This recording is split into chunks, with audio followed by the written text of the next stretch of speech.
This story is going to make me sound crazy, but here goes. Before this incident, I had never used a Ouija board in my life. Growing up, I had an aunt who would dabble with Ouija boards and the paranormal, and my mother always advised me to never touch one. One day, my partner decided it would be fun to buy a Ouija board and use it with a few friends. I wouldn't say we were complete skeptics, but I don't think any of us were really expecting anything wild to happen. We went on the internet and looked up how to safely use one and planned out what kind of questions we should ask. So we run to Toys R Us and we pick up a Hasbro Ouija board. We didn't really want to use it at our house, so we gathered up a couple friends and I drove to a state park a few towns over. We start to head up the hiking trail and find a good spot to lay the board down. We begin going through the motions of asking if there was a spirit who would like to communicate, you know, all the normal stuff that you would do. The planchette moved with ease. It's a really strange, powerful feeling when it glides across the board. The planchette it came with was a thick hunk of plastic, and there was quite a bit of friction when trying to intentionally move it on the board. We were all stunned at the fact that the damn thing was working. We asked if it was a good spirit. Of course, the planchette moved over to no. We then asked if it wanted to harm us. The planchette moves over to yes. My partner asked how it would go about doing this. The board began to spell out E-N-G-I-N-E, engine. We see a group of hikers coming up in our general direction and we carelessly put the board away without properly saying goodbye. We hike back down to another secluded area and decide to try again. This time we come into contact with a spirit who claims to be a 6-year-old boy who died sometime in the 1800s. Now, he seemed nice at first, and that was until he told our friend he wanted him to die so that he would have someone to play with. We decide to ask the board questions only we would know the answers to. Each person asking the question took their hands off the planchette to be certain. The board got every damn question correct, and that's when I started to feel a bit uneasy. I honestly couldn't believe it. The board then proceeded to spell out my name. I was confused as to what that meant. Soon after, it began to rain, so we told the board that we had to go, and asked if it would help us bring the planchette down to goodbye. It complied. We all begin walking back to my car when I noticed this woman sitting in an SUV next to mine, just watching us. Her gaze never really left, and it kind of rubbed me the wrong way. We all get in my car and I go to start it, and the engine doesn't turn over. It was almost as if the battery was dead, but my accessories still worked. I began to shit bricks. I hadn't had my car for very long and it never gave me trouble. It seemed like way too big of a coincidence. I look over at that woman and put my window down and ask her if she has jumper cables. She reaches behind her and pulls them out as if she had them ready. We get out of my car and hook them up when my partner's friend's phone rings from a number he doesn't recognize. He picks it up and it was someone just asking if we were okay. He chalked it up to the fact that a drug dealer previously had the number, so he got a lot of unknown calls. Weird. We start chatting with this woman and thank her for letting us use the jumper cables. Turns out she has the same name as me, which the board had previously spelled out. Was this perhaps a warning? She tells us that she works as an ultrasound technician at a local hospital. We ask her what she's doing in the parking lot, to which she explained that she was waiting for her weed dealer. Medical marijuana is legal in my state, so I was a bit perplexed but didn't think anything of it. I was just grateful she was helping us. I go to try and start the car and it still doesn't work. It just kind of rolls for a few feet in the parking lot before shutting off. At this point, it's getting dark and I begin to come to terms with the fact that I'll have to call a tow truck. Our friends ended up getting picked up and my partner stayed with me as we waited for the tow truck to arrive. We told the woman she could leave since she was still weirdly waiting with us. She offered for us to sit in her car while we wait because it was raining again. I asked her if she could pop the trunk so I could sit on the ledge, but she told me the trunk didn't open.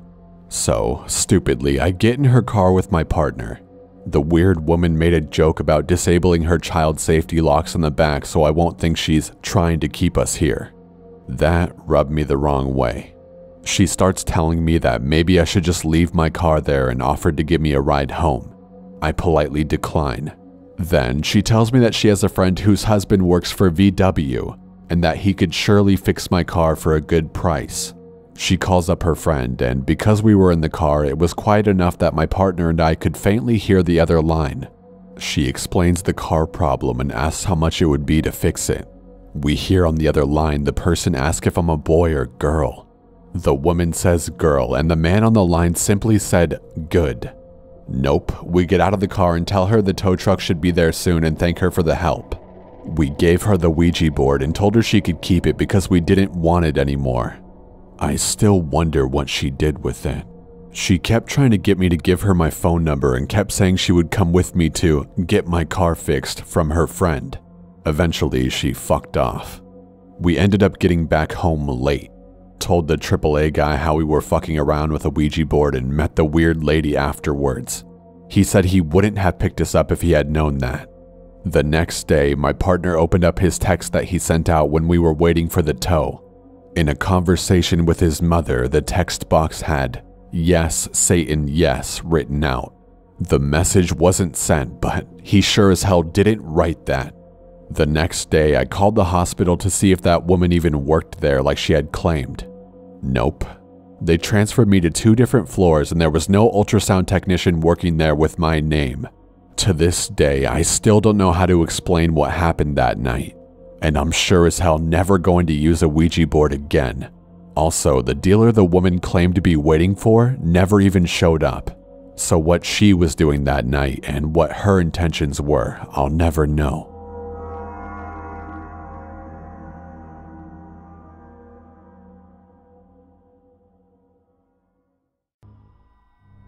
This is a story I swear I wouldn't speak of again because it still haunts all of my family to this day. This happened when I was age 9 and I'm now 16. My aunt, Sherry, wanted to live on her own with her kids. She had always lived with my grandparents. She moved to the south side of our city into this huge house. I always got the creeps from this house when I went to visit. She lived there for about 2 weeks when the weird shit started happening. At first it was toys and other stuff going missing, then mysteriously showing up in different places. Then it came to stuff being thrown from upstairs to downstairs. Being that young, I honestly thought it was my older cousins just messing with me. But every damn time I went to look upstairs, they weren't there. I started to go over to the house more and more because my aunt always babysat me for my parents. I remember this night specifically because it was the night my aunt truly knew something was going on in the house. Myself and a couple of my female cousins were upstairs listening to music and dancing when one of them told me to run the house phone downstairs. But as soon as I got down to the bottom of the stairs, my aunt came running to the staircase with a baseball bat, pulling me back up the stairs. Then she took the phone from me, calling her oldest son, Dan. Dan came over and looked around the house. However, they never did tell me what happened until I got older. My aunt said someone was staring at her through the window. The longer she lived there, the worse it got. But she stayed because she couldn't afford to move out. Whatever was in her house stayed on one floor at a time. There had to be more than one. Sometimes it was on the top floor, the main, then the basement. We would all stay in one room together because we were too scared to sleep separately. That was until someone else moved into the house with us. Kevin. Kevin and his baby daughter moved into the room that's right outside the attic door on the top floor. The worst room to sleep in. We tried to warn him. One night, some seriously scary shit was going on with high-pitched screams and shit being thrown at us. Kevin ran downstairs without thinking while his baby was sleeping in that room alone. Everything went silent until we heard the high-pitched crying and screaming come from the room upstairs. Kevin ran up with my aunt and my dad. The door seriously would not fucking open. Kevin moved out the very next day with his daughter. Finally, things calmed down until the night of my parents' wedding. My aunt was going to babysit me and I wanted to have a bath, so she told me not to lock the door in case someone needs the bathroom or something. The only thing I remember is starting the water and getting in. Then I woke up in a full tub and someone banging on the door. I grabbed my towel and opened the door to see a paramedic, police officer, and my aunt crying. She yelled at me for locking the door, but that's the thing, I didn't lock the door. My aunt finally decided to try and leave. but she needed to go back and grab blankets and clothes. It was nighttime and she went through the back door. She had this weird feeling like someone was watching her. As she got closer to the side gate, she stopped and looked through the cracks between the panels.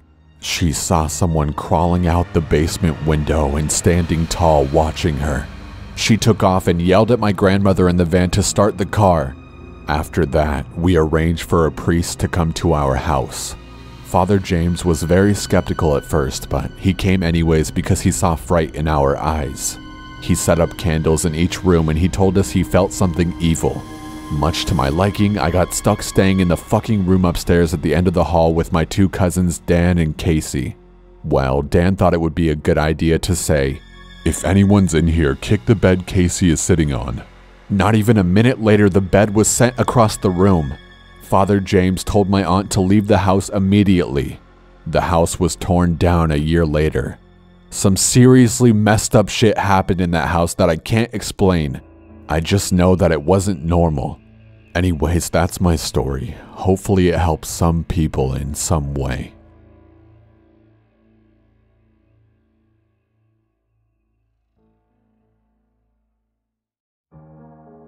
This first event takes place in 2011, so I was 17 years old when this happened. I had always thought paranormal things were cool and I had always wanted a Ouija board. So my friend, we'll call her Mary, got me a Ouija board from Spencer's as a Christmas/birthday present. We used it for shits and giggles a few times, but nothing really significant happened. Until that summer a few months later when we went up to Mary's grandpa's house. A small house in a slightly woodsy area about 5 to 8 minutes from the closest town. We went up there with another one of my friends who we'll call Kayla. You know how you can walk into a house and it just feels wrong? That's how I felt sometimes, and I'd been in the house several times before when Mary and I had camped in the yard. Regardless, Mary, Kayla, and I settled in a small room Mary would sleep in when she was a child. We turned on the floor lamp, sat on her bed, and took out the Ouija board. The placement of the three of us is slightly significant, so I'll paint a small picture. Imagine a twin bed with three girls sitting in the middle in a triangle shape. Kayla and I sat next to each other with Mary in front of us. The board was between us with the letters facing Kayla and I correctly where Mary had to read them upside down. This is significant because of the lamp in the door. The lamp was behind and to the right of Mary, right next to the door and outlet. Now, onto what happened that evening. As the three of us placed our fingers lightly on the glow-in-the-dark oracle, we didn't really designate one person to ask the questions. Mary asked if there was anyone with us, and the oracle moved very slowly at first, then it strongly slid to yes. We took turns asking questions, most of which I can't remember. But Mary and I asked questions that only she and I knew so we could make sure Kayla wasn't doing anything to it. We then asked it what it was and if it was a ghost. It said no, so we asked if it was a demon. It said yes to that. Mary asked what its name was and it spelled out O-M-A-Z. Omaz? We all looked at each other in confusion as we tried to figure out exactly how to pronounce the supposed name as the oracle moves to yes yet again.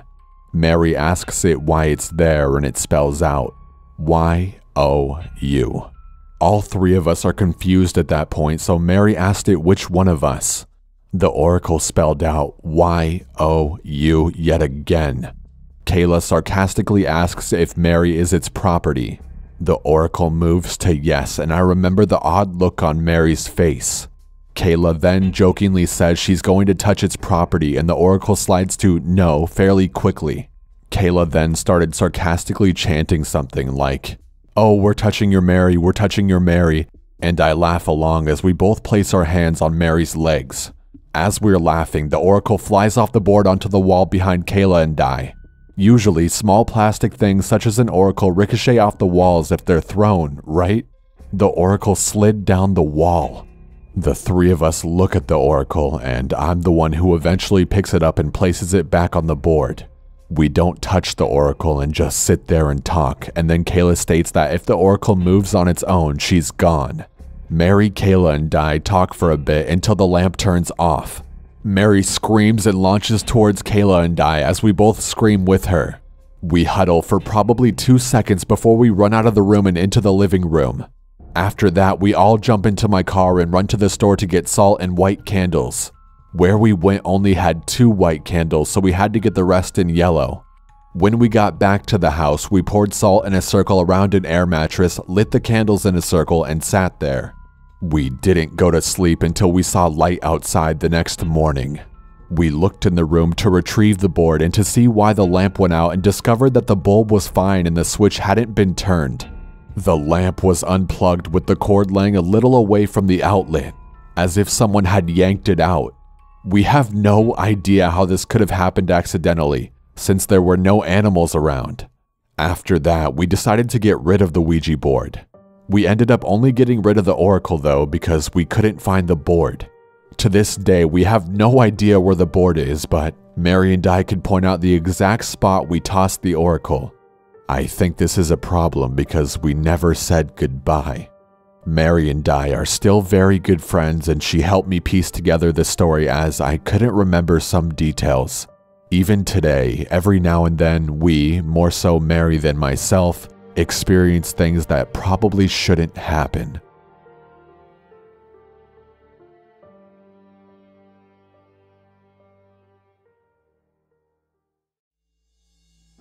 I can't believe I'm typing this. Please, anyone listening, bear with me. I hate telling this story. I've been having really bad nightmares the last few days, waking up sweating and crying. Not directly related, but I guess there's no better time than today to share. And before anyone talks bad, I already know my whole account sounds paranormal cliche, which is why I hate sharing it. But in my memory, this is the creepiest of the many events I have endured. And this is not some fake story. This happened to me and my family witnessed. I was in 5th grade, whatever age 5th graders are. Incredibly happy time in my life, best of my childhood. My mom and I recently moved from the High Sierra Nevadas to live with my eldest aunt in her old Victorian 15 minutes from San Francisco. I have since learned my aunt had experienced some crazy demonic shit in her 20s, and at the time, her 50s, she was deeply religious, going to church every day. She rotated between the Catholic Church and the non-denom Christian Church. Anyway, Mom and I had lived off the grid so long I was way behind in my Catholic studies. I enrolled in our local Catholic school, but I was not recognized as a full member since I had never been through catechism. My aunt insisted I be baptized. My whole family came out to watch me be baptized at the Christian church, and I got all dressed up, and afterwards the church gave me a handmade wooden crucifix. The baptism itself went uneventful in my memory. Do you denounce Satan and all his works? Yes, typical baptism. Pastor walked me into the warm pool, complete submersion. The only thing odd was afterward, many family and strangers came up to me laughing. From their perspective, I had gasped loudly enough that they thought I must have slipped into the pool and nearly drowned, but I never remembered it that way. That night, we had a small family celebration at our house. I can't remember being happier in all my short life. My mom helped me nail my new crucifix above my bedroom door. Bedtime. My bedroom was a smallish room attached to the basement. My mom and aunt had the 2 upstairs master bedrooms, and my 16-year-old cousin had the 1 small bedroom on the main floor. My other 19-year-old cousin was sleeping on the couch for the night.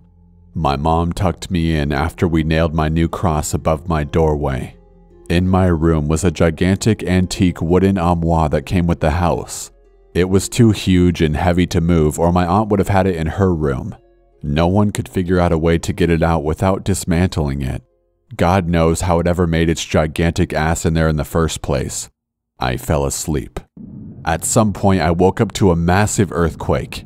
The whole room was shaking violently. I tried to make it to the doorway, but everything was shaking so hard I had to drop and cover. Pieces of the ceiling fell on and around me. The massive armoire moved a good 3 to 4 feet from the wall, and the doors swung open and closed. My cross was forced out of the wall and landed on the floor. When the shaking stopped, I ran upstairs. I was screaming for my mom. My cousin jumped up off the couch and thought someone was breaking in. By now, the whole family is gathered in the living room, and no one but me felt any earthquake. They told me to calm down and that it was just a nightmare. I screamed at them, "No, no nightmare, this just happened." I told them pieces of the ceiling fell on me. When they all walked me back to bed, they saw the room. Cross on the floor, ceiling chunks everywhere. Now my older cousin is pissed at me, accusing me of pranking them. I was crying and they didn't believe me until they tried to put the armoire back in place. No matter how much they tried, it would not budge. It was huge and heavy, and they realized no 75-pound person could have possibly moved it that far away from the wall. They collectively could not move it back. So that was the last night anyone ever slept in that room. My aunt had the priest come a few days later. I don't remember much after, except no one was ever permitted to sleep in that room again. Hey everyone, if you enjoyed this video, you're bound to like what my friend Dark5 just uploaded. 5 real-life Ouija board nightmares. A link will be on screen and in the description. I highly recommend you go check it out. Also, be sure to check out my last video if you missed it. Stay safe and thanks for watching.